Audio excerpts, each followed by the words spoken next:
Well guys, I just spent at least another 30 minutes re-washing all of these gears because I thought I had gotten them kind of clean and was going to leave it at that, and then I realized, well, there's still some stuff down inside the teeth. So I went at it a little more aggressively, and on the second washing they came nice and clean. This, well, it's showing up on the video here, but you can see the colors of the steel here.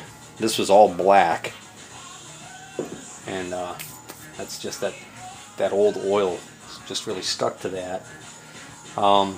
So here's something interesting. Now that I've got it cleaned up, the casting area on the backs of the gears is kind of rough, so it looks kind of dirty in there, but that's actually, you know, some of it is dirt, but it's nothing we can't leave in there. But what I wanted to show you was, let me get a light over here. Yeah, what I wanted to show you was on the backs of these gears where I cleaned them up, you can actually see stampings here, and this one's kind of filled in the middle here. The casting actually, when they made the mold, something caused that to fill in. I'm not an expert on molds and casting and that. I couldn't tell you how that happened, but that's not dirt that's in there. But over here on this one you can clearly see it, and what we got is we clearly have a B9C. And when I first started cleaning it, I thought that was a, what do you call it, ampersand? Is it the name of that symbol that, you know, means and? Because if that's a B and C, I would not have any idea what that is. But the fact that it says B9C, if that was a G, that's what I was hoping. If it was a G, then I would clearly be able to say that, you know, in all likelihood, this is a Boston gear. And this may still be a Boston gear.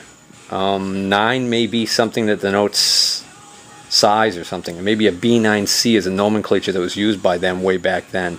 But the B and the C for Boston and Company just makes me suspect this could be a gear that, you know, maybe when this company, since it had such a short run of making these lathes, maybe they were subbing out the gear work. Boston Gear Company is a company that's still in business today, but I mean, they were a major manufacturer of gears. And even if you're not a small company, maybe you wouldn't make your gears in-house just because maybe if you sub it out to a company that's #1 line of work is making gears, that you know, they could just do it more efficiently. I don't know. So I'll Google that and see if I can come up with something, but I just thought that was interesting. So it looks like I've got this stuff clean enough now I could start doing some reassembly. Alright, so I already put this shaft in and got it so that that's pretty much facing up as level as possible, because I want that right there, so that the oil, when I put the oil in here, it doesn't want to just spill back out of that. And I know that these two washers both went in the back here first. And then this big nut, which consequently is 1 1/16 of an inch, which I only have one. Apparently I only have one open-end wrench that size. Took me a few minutes to find it. The wrench I used to take it off was a little bit sloppy on there, and now I know why. 1 1/16. Actually easier to just hold this, turn this, and get close. So close there. Now I'll get my position correct here. Turn this. That's pretty good.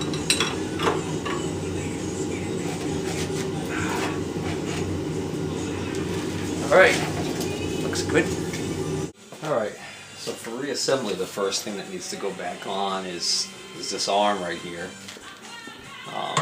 Sometimes this is called the banjo bracket, although this technically doesn't have that really correct shape, but who cares? So this right here pivots on this part of the shaft here. This is that shaft that is all smooth metal all the way around, and then this whole area here is kind of really rough. But this really, this doesn't rotate on that. It just has to pivot during adjustment. So it doesn't spend a lot of time moving. So that's why there's no galleys or anything to oil this. But that doesn't mean that we're going to put it back together completely dry. We're just going to give it some grease. In this application here, if nothing more, I'm really just putting the grease in there as a kind of a barrier. Kind of have it act like a never seize compound, so that if I do go to adjust this and move it, I don't find that it's stuck on the shaft. So don't have to get crazy. Ah, battery's dying on the camera. Bummer. Alright, I was working on this morning and the battery on the camera died, and I had other stuff I needed to do anyways outside. So what I ended up figuring out was I was putting this bracket on and I lubed it up and everything, and then I realized after I slid it on that I forgot there's a spacer right here. It has to go on this shaft here, and what that does is when this goes on here, when you put this washer and nut on and you tighten down on this to lock this in whatever position you're going to lock it in, that keeps this supported on the back side so that you don't have any danger of bending or snapping this. This is a casting here, so it would probably snap if it wasn't supported properly. So, and then the other thing I noticed was I was talking about this hole right here that oil obviously needs to go in there to lubricate this shaft, and I was wondering how the oil get in there, and I ended up figuring that out. Here's the outer cover that I took off. I haven't actually cleaned it yet, but it turns out this tube right here actually lines up right over that hole. But I was thinking to myself, boy, they're really kind of taking it on faith that that tube's, in the right position. If that gets bent the slightest bit, I could see where the oil would, end up. I could see where the oil would end up just hitting the outside of this casting and running around and dripping off. Okay, just put another light on over here because lighting wasn't so great. But next, this gear goes on next, which this gear and that other gear look almost identical, but this gear doesn't have a set screw in it. So that's how I know that this gear goes on here. And then the one with the set screw, because of where the position of the set screw is, I know that the wide part of the gear is out here, so I know that this wide gear has to go that way. But before I put that on, I am going to pre-lubricate this just a little bit. And again, I'm using this Hypoid C gear oil because this is 80 weight 80W90 gear oil.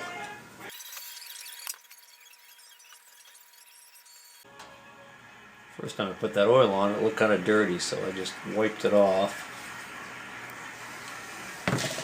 That looks better. Maybe I didn't fully clean that shaft. I thought I did. Alright.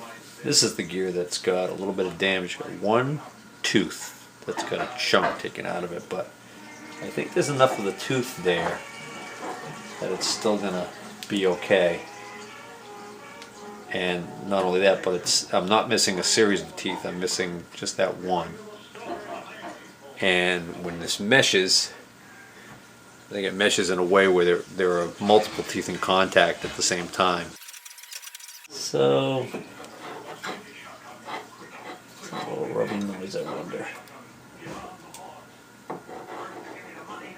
Just the back side of this rubbing on this.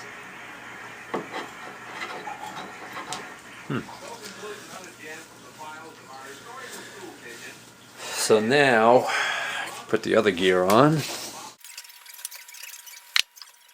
Oh, I don't need to. I was about to oil that shaft and then just realized I don't need to oil that shaft because this gear doesn't rotate on this shaft. This gear is key to this shaft.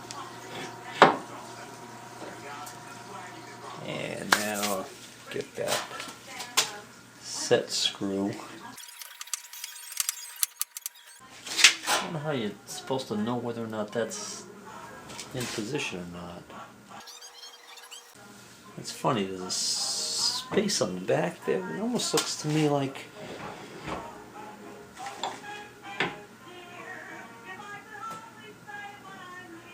no, it lines up.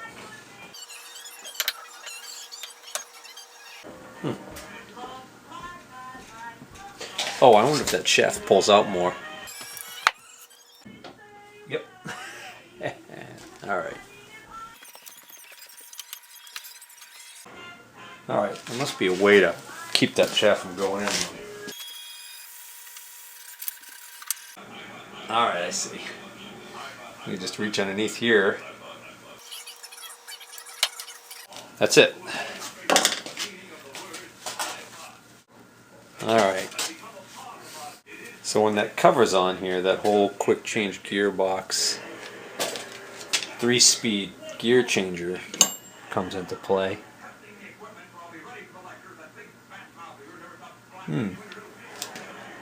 How does that work?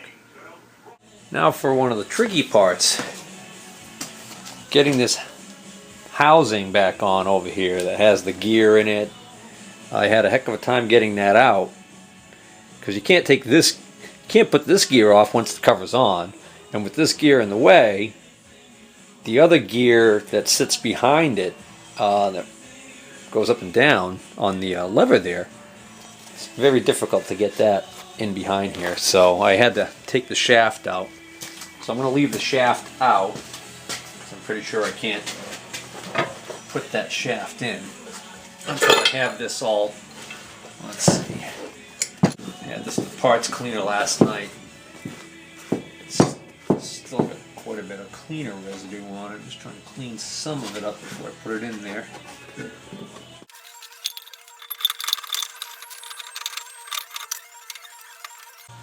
This ain't the lightest thing in the world to be working with either.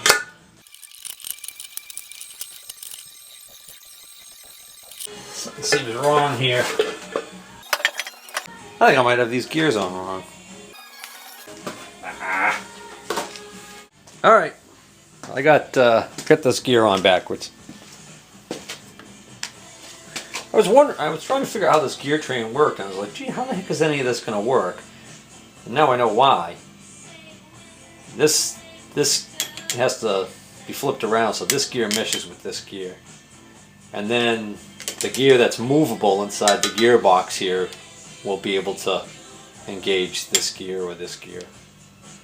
I'm not sure what it engages in the third position though. Anywho, take this back off, which by the way solves that problem, that noise of that rubbing that I was listening to. I'm not going to hear that because I'm about to change it up. Alright. First I got to take this off. That's more like it. Alright.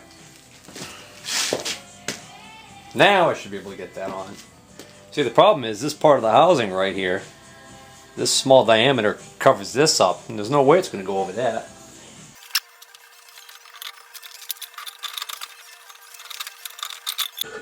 Also trying real hard not to bend that little tube.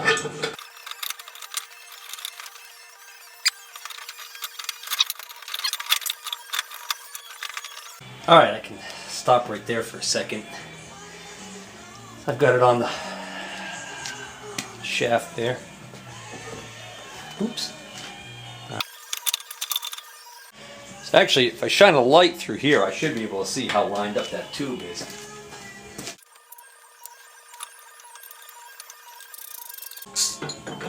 Not going to tighten that all the way home just yet.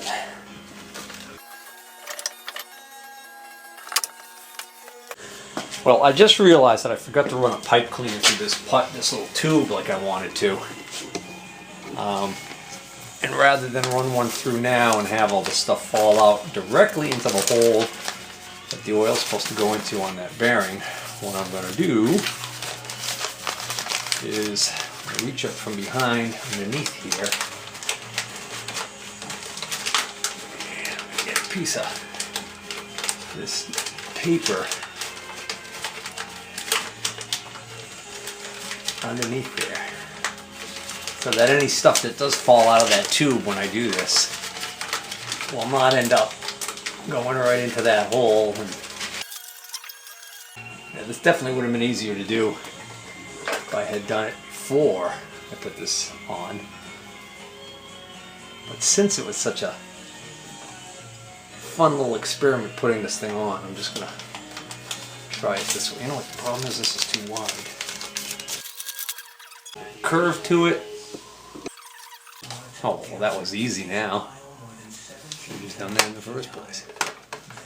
Alright, let's see if any poop comes out of that hole.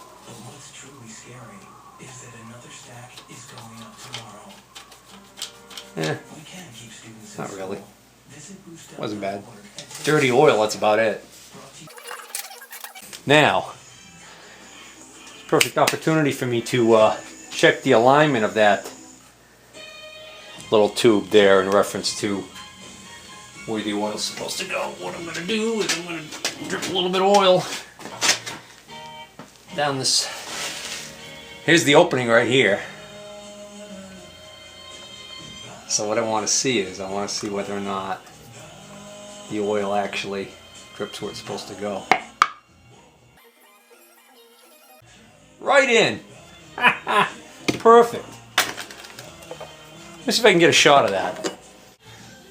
Alright, it's a little tricky for me to hold the light in a position where it shines in there but still not block the camera's view. But there's the tube. You can see it just above that hole that we saw earlier.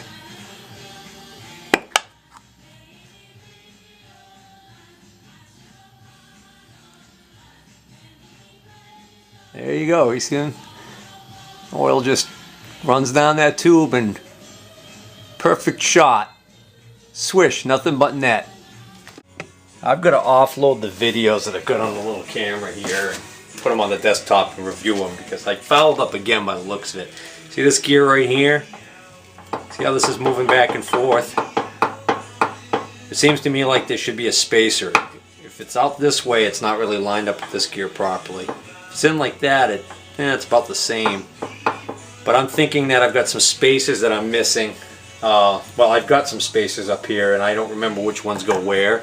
But I know when I was taking them off, I made a note to myself on camera.